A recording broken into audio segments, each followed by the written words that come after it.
Do you ever feel like you and your spouse are just roommates sharing a home and kids? Well, it is not just you. Today, we're exploring how to move from feeling like co managers of a household back to being romantic partners and best friends. You'll learn ways to reignite that spark and deepen your connection, even in the midst of a busy family life.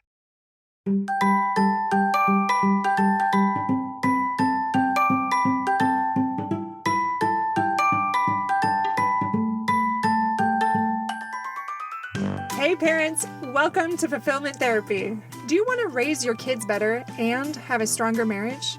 Are you up late at night researching marriage and parenting tools and self care tips? Do you start each day hoping for deeper connections and less chaos, but it ends with family arguments and going 12 different directions again? My name's Kendra, wife, mom, therapist, and growth enthusiast.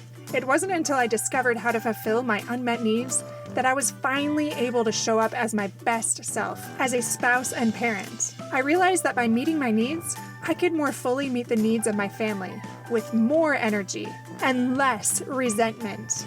In this podcast, I teach parents skills like boundary setting, prioritizing personal needs, communication, and claiming ownership.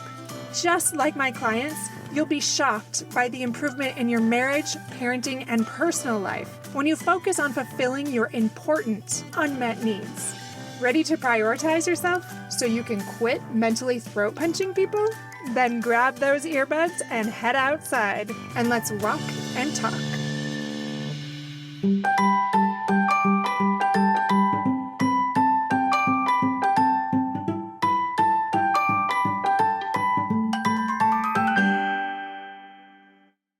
Welcome back, my friends, to Fulfillment Therapy. I'm your host, Kendra Nielsen, and today we're exploring a topic that many of us experience but rarely discuss, and that's feeling like roommates with your spouse instead of romantic partners. I want to start with a quote from Mignon McLaughlin that says, "A successful marriage requires falling in love many times, always with the same person." So this could not be more true, especially for parents when we are navigating all the demands of family life. It feels like you are trying to fall in love with that same person as you both change so much. So, what does it mean to be in that roommate phase? It's when you and your spouse feel more like co managers of that household instead of romantic partners. And I'll share some common signs in just a second. But I want to talk about a few clients that I've had.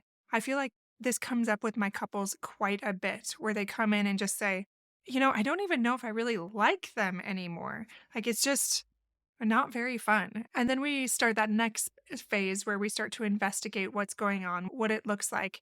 And as I ask more questions, I find out like they're not really being intimate very much. Like, very rarely.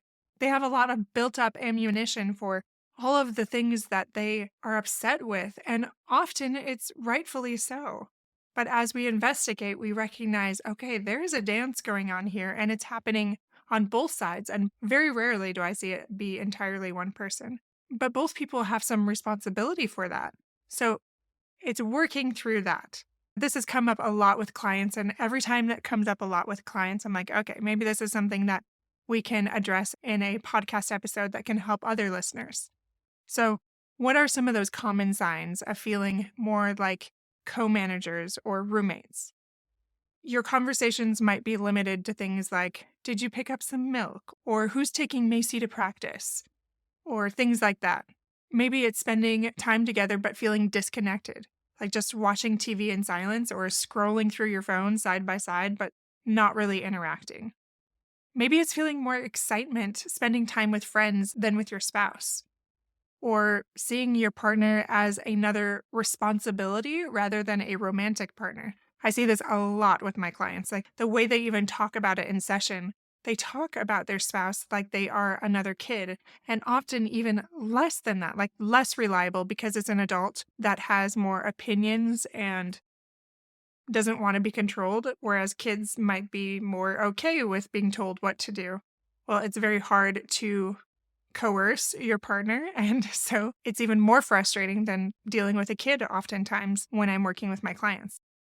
Okay, another thing, it could be realizing that you can't remember the last time you had a deep, meaningful conversation with your spouse. or feeling like you know each other so well that there isn't much left to discover. So, do any of those things resonate with you? If so, this episode is going to help you because we've all been there. We go in and out of this quite a bit, and it's normal. It's a normal part of the human experience and a normal part of marriage. So, what do we do about it? Well, before we go into that, I want to share another story here about a client. I'm just going to call her Sarah. And she realized she was in this phase after this really mundane week that she had. And she looked at her husband one night and thought, when was the last time we really talked about something other than kids or the house or responsibilities? And it haunted her a little bit, just feeling like, man, is this all there is? And then there was another client, I'll just call him Mark, and he found himself faking enthusiasm when his wife suggested a date night, realizing that he'd rather spend time with his friends or even alone. And this happens to many of us. It's not exclusive to, say, Sarah or Mark. Like, we start to feel that way, and then we feel guilty for feeling that way, and we try to shove it down. So between parenting or work or those daily routines, our relationships often take a back seat and we become emotionally complacent and really neglect that romance and that intimacy that brought us together in the first place. So again, how do we move from roommates to romantic partners that really enjoy each other? Well, there are some simple steps that work with my clients that can work for you too. The first thing you can do is prioritize time together. So that is scheduling those weekly date nights or moments of connection, even if it's at home. It doesn't have to be elaborate. One couple that I worked with started with a no phone dinner rule, which quickly became important in their family life because that's really when they finally talked a little bit more. Another couple I worked with began with a 15-minute date every morning. These ones were coffee drinkers, so they had this morning ritual where before they woke their kids up, they just connected a little bit and talked about what they were looking forward to and talked about their dreams and different things besides just the mundane. And they got back in that habit of that connected time together. Another thing you can do is communicate openly and honestly. So share your feelings without blaming them and use those I statements. I go back to this all the time because this is a key thing that is often missing when I work with my couples, and it's such a simple thing. One of my clients told me that asking intentional questions like, what's something you're excited about lately? Or what's been challenging for you this week? Really helped them reconnect with their spouse on a deeper level instead of just, what'd you do today? Oh, great. And you're not even really listening to each other. There's this game that you can also try called the High-Low Buffalo. And you can do this at dinner with your kids. It's very simple. I really love this. It's just a simple way to reconnect with one another and with your children. And this is how it works. So each person shares their high point of every day, their low point of every day, and something unexpected, which is the buffalo. So high, low, buffalo. It's just a very simple way to reconnect. The third thing you can do is inject some novelty into your relationship. This might be trying a new activity together. Maybe that's a dance class or hiking, learning a new language. Like my husband and I want to start ballroom dancing again. We have done that before, but there hasn't been a class recently, and we just heard about one. We're like, oh, we should get back into that. It could be taking a cooking class together, or I know my husband and I, with another couple, we did a glass blowing class. And I have another client that just talked to me about how she signed her and her husband up for an art class, like a painting class. And they did that, I think it was once a week for a couple months, and that she really enjoyed that. Now, I do want to encourage you to get out of that habit of just doing something where you zone out on the date, like dinner and a movie where you barely talk to each other, like you're just scrolling on your phone, you're watching a screen, you're not really interacting. If you're not connecting on a date, you're missing the point. It's still a helpful habit to keep, but not the best. So good, better, best, we would call that good, but we're going for better or best here. Another thing you can do is rebuild that physical intimacy. You can start small with affectionate gestures like holding hands or hugging longer, giving each other a massage. It doesn't have to be this big, heavy thing. I was actually just talking about this with a client this morning. And she talked about how it feels so difficult because she's so resentful. And we explored that a little bit. And I mentioned to her that often when there is more of a willingness to be intimate with your spouse, it is more motivating for the other person to try more because there is deeper connection that naturally comes from intimacy. Now, I'm not saying to self betray and to not pay attention to those resentments, but this give and take, recognizing that it could be something that could help deepen that relationship and that willingness to change. And I know a lot of people can use intimacy to manipulate, and we don't want that either way, either withholding or too much or any of those things, like expecting something in return. But that's a whole nother episode that I could go to. Patricia Love said this: the deepest moments of intimacy occur when you're not talking. So you can show that connection and that love in so many ways without words. One couple I was working with shared how they started a 6-second kissing rule, making sure that their hellos and goodbyes, or those departures that the Gottmans talk about, that they are more meaningful. So that it really increased connection for them. Another thing you can do is express gratitude and admiration. For a client that I'm working with right now, she is really struggling to see the good in her spouse. So instead of just writing a line of day of gratitude just for life in general, she started writing it about her spouse. She loved the results of that. To now, she is using technology to help. So she does a video message, so Marco Polo or something like that.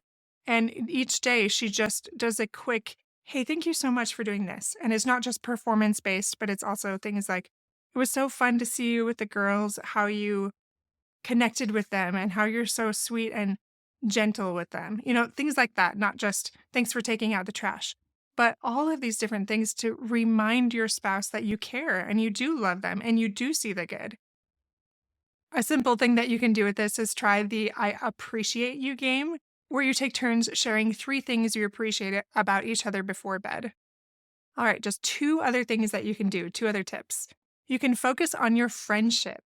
So treat your spouse as your best friend and just laugh together, support each other's dreams, and share those little joys instead of going right to reactivity or into advice giving. Just think of them as that best friend again, instead of somebody that's resentful or rolling their eyes thinking about what they're going to do or something like that. There is a couple that I worked with a while ago that started a 2-person book club where they started to read and discuss a book each month just to reconnect and rekindle that relationship. Another couple took up geocaching as a way to have these like little adventures throughout the week, just a simple thing they can do that's all around them. And that's actually fun. I've done that with my family as well, and they're everywhere. There's an app for it. I forget what it's called. I think it's just called geocaching. So maybe try that. And the last thing that you can do is create new rituals. You can start these small, meaningful routines that are just for the 2 of you. Maybe that's Sundays on Sunday, like make ice cream sundaes together after the kids go to bed. Or maybe it's starting a journal together and leaving little thoughts and messages or little love notes for each other in that throughout the week, just randomly. My friends, I want you to remember that it is so normal to go through these phases in your relationship when you feel more like a roommate, especially when you're in the thick of busy parenting.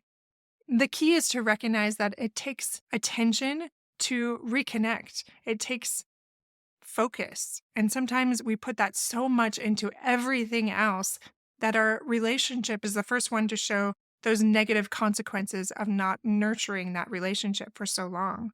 Dr. John Gottman says this: every positive thing you do in your relationship is foreplay. I love that. It's just a very simple way. Like, hey, these are bids that you're putting into your relationship that builds intimacy. And it's completely true. H. Jackson Brown Jr. said this: love is when the other person's happiness is more important than your own. Are we starting to act as if our needs matter more than our spouse's? Are we just operating so much on resentment rather than taking a step back to evaluate our side of the street? Sometimes in the midst of parenting and life stresses, we forget to prioritize the other person's happiness and our own. So just to recap today, Recognize when you're in that roommate phase and that it is normal, but it is reversible in very simple ways. Prioritize that intentional time together and that open communication, and reignite that romance through those small gestures, that gratitude, those shared experiences. And remember that friendship really is the foundation of a strong romantic relationship. So I give you a challenge this week, my friends, to try one of these tips that I gave today. You will be surprised at how these small changes can make such a big difference in your relationship. So start small. Maybe leave a love note in a lunchbox if your spouse has a lunchbox, or take a walk after dinner, whatever that might be. Put away those phones during dinner, any of those suggestions that I gave today. Anne Lindbergh said this: when you love someone, you do not love them all the time in exactly the same way, from moment to moment. It is an impossibility. It is even a lie to pretend to. And yet, this is exactly what most of us demand. We have so little faith in the ebb and flow of life, of love, of relationships. We leap at the flow of the tide and resist in terror its ebb. We are afraid it will never return. My friends, it will return, but it takes attention. It takes focus. It takes nurturing and putting in those bids in ways that we do for our children or our friends. It's the same with a relationship, but even more important because of what it does for all of our other relationships and for our mental health and wellness. I hope these tips help you today. If you think they would help a friend or someone else you know, please share this episode. It will take you 30 seconds and can really change the trajectory of their life and their relationships. And thank you for all the support that you give us, whether that's leaving us a review or sharing episodes or posting about anything on social media. It very much helps us reach more people and help others grow in that fulfillment.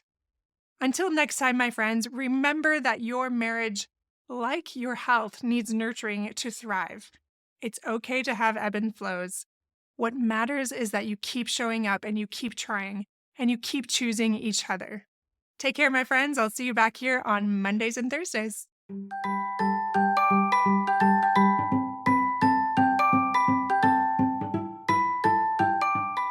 Hey, friends. I hope you enjoyed today's episode. If you did, chances are someone else would too. Would you take 30 seconds to share this with a friend who's looking for greater family fulfillment? And while you're sharing, tell me what you think about the show by leaving a review on Apple Podcasts. It refuels me when I hear this podcast is helping you. No matter what your house or your hair looks like, I'll meet you back here every Monday and Thursday morning for more episodes. Until then.